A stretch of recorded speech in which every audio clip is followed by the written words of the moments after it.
The more mong kinokontrol ang buhay mo, the more na nagiging magulo.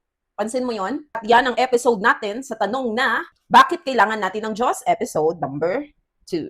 So bakit kailangan nga natin ng Diyos? Dahil hindi natin kontrolado ang lahat. Una, sa episode number 1 natin, limitado tayo. Ngayon, hindi natin kayang kontrolin ang lahat ng bagay. At the more tayong nagko-control sa lahat ng bagay sa buhay natin, the more itong nagiging magulo.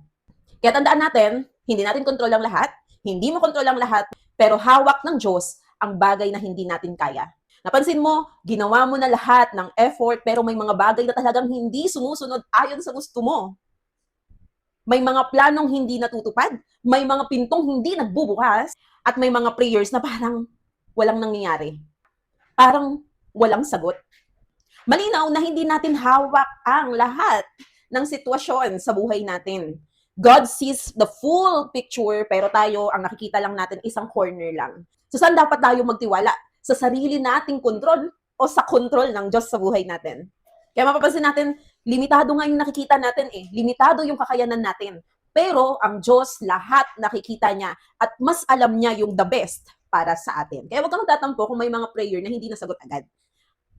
Or may mga prayer, may mga gusto ka na hindi niya inaalaw. Kasi mas alam niya kung ano ang mas makakabuti para sa iyo. Kaya naman ilagay natin sa prayer, Lord, ikaw na po ang may control.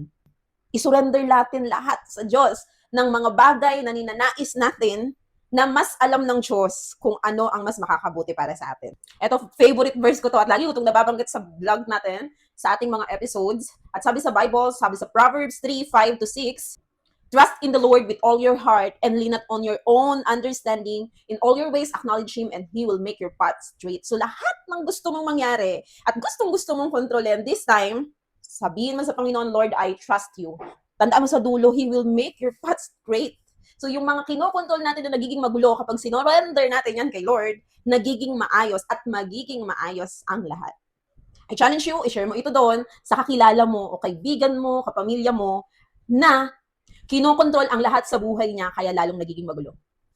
Mahalagang paalala, ibigay natin ang lahat ng kontrol ng buhay natin sa ating Diyos dahil mas kaya niya kaysa sa kaya natin. Yun lang, God bless.